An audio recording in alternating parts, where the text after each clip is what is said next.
Hey, what's up, guys? Generations session yesterday. It did finally happen.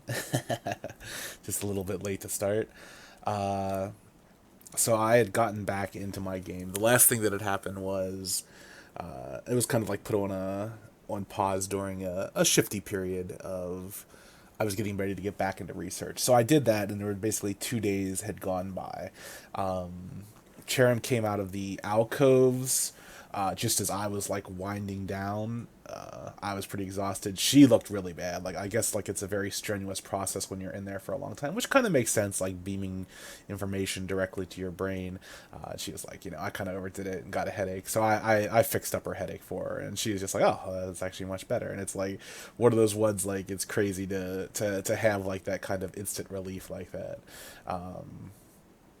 Miriam comes back. I think it was like the next day. Yeah, so I went to sleep after that. Lyria, I think, came out during that. No, because she went to bed earlier. Anyway, Miriam comes back the next day, and he's got some working theories on things, and he gives Lyria some notes to kind of like look into, and he gives me his notes on the poison. And the poison has been used before against some political figures, and it's designed to like degrade their mental capacity, not necessarily be fatal. Part of that makes me think that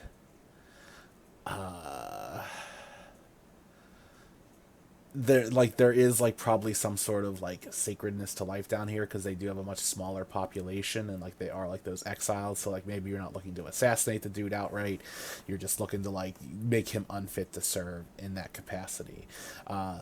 The dose was not fatal, and the dose actually hadn't been changed because like that was like I was like, oh, like maybe it's like someone messed up the dose or something like that. It turns out the magnate actually just had a severely adverse reaction to it. Like I said, I guess it's still like a toxin, and it's cure at its core, so it's like maybe like something adverse happened. So that I was explaining to the DM, I was like, that leads to a lot more questions as to what's going on with the magnate. Is there something with his health? Is there something like that he has that made him susceptible to this? Like who knows? Like, it's too many more questions at this point. So I was like, all right, shelving that for now. We kind of talk with Miriam a little bit about what's going on. We get our our research our research ducks lined up in a row. Cherim comes back, and she has the notes from the alcove about the dark circles and the strange rapids with correlating to like rapid onset diseases. Because we're looking to find a connection between like Quare users and like the whole follow the dark circle thing that we got as a hint so long ago. It's actually not that long ago, but it just seems like it. Miriam's research suggests that they have real trouble with organ transplants and even transfusions. They haven't cracked the code that we have. Well, when I say we, I mean fake world us. Haven't cracked the code for like organ rejection medication or like maybe they just don't know about. I mean, like I said, it's alien biology at the end of the day, so who knows what all factors come into play. But they struggle with it quite a bit, and yeah, we kind of talk about that a little bit. I think I got jumped ahead a little bit.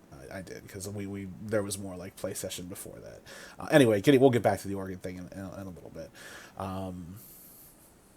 Leary and I get back into research, and basically what happens here is like I'm shifted multiple times, like jumping ahead like 6 hours a day, like, and it's literally like correlating research to kind of like look for something that's going on, look for the pattern, look for the hint, and then like you know basically telling the DM as I go, like, oh, I'm looking for this DM, like, try to find, and like it boils down to trying to like pick out those instances of them indirectly or like trying to hide the fact that like quarry energy might be at play, like they do that like that little dance with words about things to try to get around saying what it is, but not actually saying it. So like there's more of searching for that. So I go. I think that was like a good bit of kind of like back and forth. Leary and I actually didn't talk too much. Like I think we were just kind of into the research of it. But then we'll get to the thing like Miriam says about the organ transplants. Back to where we are with that. We so when he says it, I was like, oh, like maybe we could set up like a center or like a thing here and get like a couple doctors down here that could help with that, like that, because like for us it's like it's a process that we do. But the thing is like if their entire population like is, I don't know how much actually people are down here. That's something I'll have to ask the DM at some point, maybe on one of those question sheets. But like their entire population struggles with it. So like anyone who's needing a transplant, anyone who needs an organ, like if it's rejected, it's basically fatal. So that I was like, yeah, I'm like maybe we could like set something up, call, not like I said, it'd be one of those ones where Cass's original thought was like, oh yeah, like we'll keep doing what we're doing, and then we'll I don't know if we can even make a call out of here or anything like that, but like just get someone down here to help because we do have our own project and everything like that. That we do have like very sick patients, and there's a lot of research to be done. So his Miriam suggestion is a lot more direct, where he says like Amara was wondering if we could like help with that, and I'm like, okay, like maybe it's like a good thing gesture, and I'm like, part of me is thinking in the back of my head like how they're gonna twist it, like, oh, they don't care about the kids, they're just like they're healing these other people. But it's like, the kids are like in stasis at this point, and like these people are just going to die. So Amara had actually set up. Boy, she jumped the gun on that one. I was like Miriam. I was like, yeah. I was like, I'm basically burning the candle at both ends at this point. Research, like light sleep, get back right into it, and just like very not drained, but like not as well rested as I could be, just because I'm very much burning the midnight oil like that. But I was like, Miriam was like, yeah, well, Lamera apparently already has like this giant like, because like apparently her district or her like people under that are her people, they've like kind of gathered around, or they've gathered them up, like people who are struggling with this, and she's like, yeah, like you could do it today. I have it set up now. And I'm like, oh my gosh, like I was thinking like, I was like, oh yeah, like I can go out there and like I can help some people. Like I was thinking like the children's ward thing. Now this is more complicated as far as like making sure that a post surgery transplant and transfusion go well than just like doing some spraying things and everything like that. But it's like, my thought process is like, man, like. I'll rest up, get a good day of long rest, and then just like literally spend an entire day doing this. Well, she already had it set up, so I go out there, and there's like 500 people.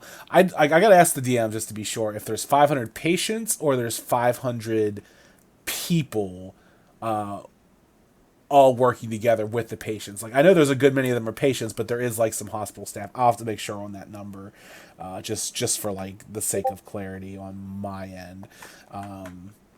But like let's just say that there are 500 patients.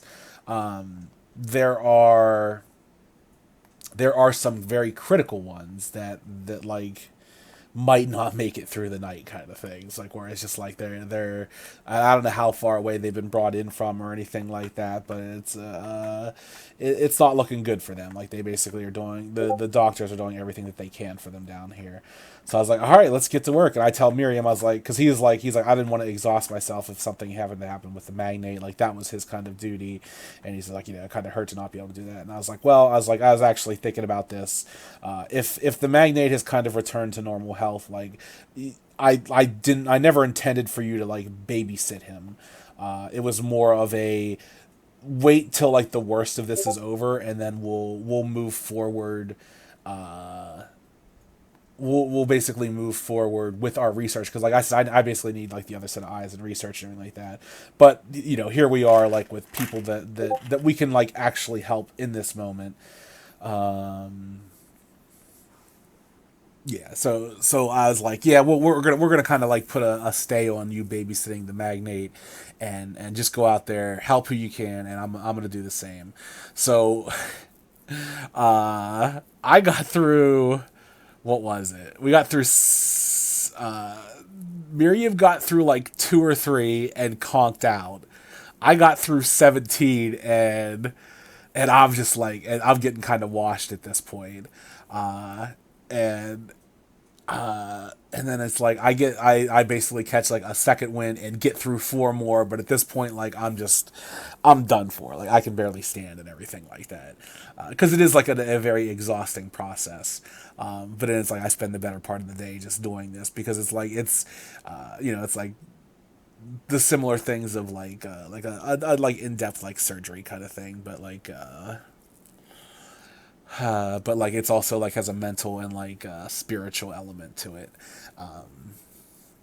And so I'm sitting there and I'm like, okay, like that's got to be it for the day. Like I can't do anymore. Like I'm probably at my limit. And as and Cherim is no, is Amara. Sorry, Dr. Amara is there with me, and she's kind of assisting me, and she's kind of bringing the energy, and like she feels like I could tell like there's that thing of I feel like Amara is much higher up in the medical field, but she basically acts as an assistant, like even like going as far as like wiping my brow with sweat as things go along, and it's like part of part of it is I don't want to say it like I feel like it's probably below her station, but like I think she's seeing it in action, and she even comments later as I'm sitting there in the chair that she's like, I just kind of I just think we witnessed a miracle here today, that like you literally saved like what was it 20 22 21 no wait so 21 and then Miriam's another two, so basically saved 23 lives, like which is a pretty decent achievement for like a single day at that. Like these people, and that's why I said I came to find out these people probably wouldn't make it through the night. Like that's the critical state that they were in, that they were brought here to.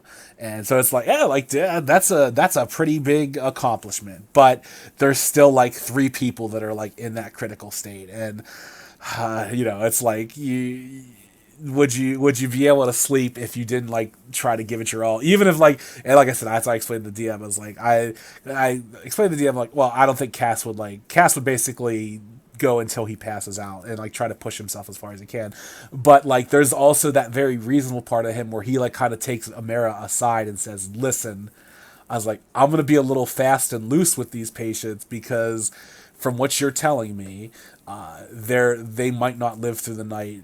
There's a good chance they just don't live through the night as it is, and I was like, I'm gonna do everything I can to just trying to get them stable, but I was like, there's like basically a fuel tank that's involved with this process, and mine is empty, like it's empty, like there's fumes at this point, like but I'm gonna see if I can do what I can do, kind of thing. So I was like, I need you to understand, like it's something that I wouldn't normally do because we usually have enough staff to kind of handle this kind of situation where if like you had critical people, you'd call in more doctors and everything like that, but the three of us are the only ones that are there. So this was like, I guess it was late night, so what I would have done, had I been a little bit clearer of mind as a player, is I would have got Lyria out here to help the last three, which I really should have done, but I just kind of goofed as a player. Now I'm sitting here thinking about it. I'm like, oh, why didn't I just call like Lyria out here to get the last three, instead of like working until I passed out? But Amara had said something like she witnessed a miracle today, and I was like, not a miracle. I was like, just some hard work, and I was like, some unpaid overtime, which I said I'm sure you're familiar with. Amara doesn't seem like she's kind of on that like jokey level yet, because she was just kind of like in awe, and I was like downplaying what I did, kind of thing. It's like, listen, like this is just work, like this is what I do. So that was that. But yeah, like I said, we did some like real tangible good out there. We saved some people. It's definitely a refreshing change of pace from like all the piles of notes and research and everything. I really wish I'd have got Lyria out here to help the last three people instead of working till I passed out. Maybe Lyria will like reach out to Lyria, or maybe Amara will reach out to Lyria, or God help them, Miriam puts it together that maybe that they can help save the last three like that. I'm hoping because, like I said, Miriam was kind of up and down, Whereas, like, I basically worked myself to the point where whenever I fall asleep here, like, I'm probably gonna be in like in a comatose state for the next day or so, just to recover. But yeah, so that was where my session ended. I was put on pause as I passed out. Uh, kind of like kicking myself for the bit of oversight towards the end there, but that thing happens in real world. Yeah, hindsight being 2020 and all. Great session overall. Like I said, no major breakthroughs yet on the case, but like actually getting out there and getting to help some people. Oh, something I left out is I did the Maisha prayer thing again. I know I haven't purchased the ability. The problem is Cass has purchased the knowledge for the ability, so he knows there's this thing out here that can help, and then every time it doesn't help him, he gets more and more bitter towards her. So it's gonna be like, at this point, as a player, I'm like, man, I should just never purchase this ability, because like if I do, he's gonna get lippy with this like goddess slash higher being kind of thing out there. Like, yeah, well, now that I signed your contract, why couldn't you just like really that's what it takes for you to save someone's life is a contract? Get out of here with that kind of stuff. Just like a decent person's take on a more powerful, like that whole powerful people doing powerful thing. Maisha's probably a child of the Genesis for all we know. Out there doing asshole things like that. But it's definitely something that I've been considering, because it's like, oh, like maybe if I could have done like the life's embrace technique here, I could have just like helped all of these people. That would have been a legit miracle, like where I just did all of that. Yeah, so that it's like there's like an interesting thing of Cass having the knowledge of this, but the player not making the full purchase of it. So it's like your character knows this being exists, but like the player has been stingy with his points, and it's like, why won't this being help me? And I explained to DM, I was like, DM, I want you to understand the player doesn't expect this to work. But Cass has this understanding that this thing exists out there and could potentially help in some way. Uh, yeah, so there was that. A little interesting side note that I missed was Cass wasn't actually directed around to see who was the most critical patient. Is he just kind of instinctively did it, and that was something I didn't realize, because it was like I thought, like from the way I was talking with the DM, is like Amara was going to lead me from patient to patient of what needed next, but it's like no, I just kind of figured it out on my own, and it's like it was a very cool, like I said, like a very cool imagery kind of thing of not necessarily like a war doctor kind of thing, but like a just going through and like healing a bunch of people up like from the brink of death, and that was what I explained to the DM is like listen, I'm not looking to make them get to 100%. Like I'm looking to get them to the point where they would be stable moving on. Like I don't need to make them feel like they can jump out of bed Willy Wonka style and like get up and start dancing around. Like I just need to get them to the point where like their body's healed. And like now even like that, I didn't know how many I was going to be able to do. I honestly didn't. Like I didn't know, because when he said 500, I was like, oh man, like do I get through 100? Because that seems like a lot of people. And yeah, when I was like oh, like it was literally only like 20 people that I got through. So that's but the 20 people, like I think there was like maybe 23, 24 like very critical people. So the other people, like I might be able to, like they should be easier, and they also should be able to like make it through the night kind of thing. So that's not the worst thing in the world. But yeah, it was like an interesting kind of like, oh, this is where I am as far as like limits go. It means I should like look in the store for something to get me some energy boost or something like that. Build my stamina up even further. So I said that's something I talked to the DM about a little bit afterwards. Is like what I actually want to purchase with my points, because they are getting stacked up there a bit, and like now part of me is like, oh, there's a new mission out there. Like, let me see if I complete that mission and get so many points. Like, does it allow me to purchase something that wasn't in my budget before? And that's kind of the problem I'm running into is like what, as far as like what I want to purchase kind of thing. It's like, well, do I want to hold out and like save them up for something bigger, or do I want to like improve casts now? Like that man, like that Malin's cloak of enchantment, the one I think that slowly builds your power up over time. Like that would be a really nice purchase to have, but it's like 80 points. I think I have like close to 40, so I'm not even halfway there. But like I said, there's a lot of missions out there, and like if the generation sessions start coming out like that, then I could definitely make some progress on them. But we'll see. So that's where I left off. Last thing that happened. This is more for the DM and hopefully for me for when I leave out is I had passed out. Healing the last of the critical people. I didn't. The DM didn't tell me if I even made it through one or anything like that. I'm not sure because I was kind of in like a fugue state, I guess you can call it, just kind of like out of it. But like trying to like push through. I had passed out healing these people who were like transplant and what's it called, transfusion people who had rejected them and were like basically fatal. Maybe like three people don't make it, but like that is also the real, like that's not something they cast that would weigh too heavy on him. Like there's sometimes like you just can't get to everyone in a situation kind of thing. Like he's very clinical like that, which for better or worse, it probably helps him in the long run. Save who you can, that kind of thing. But that was where my session ended.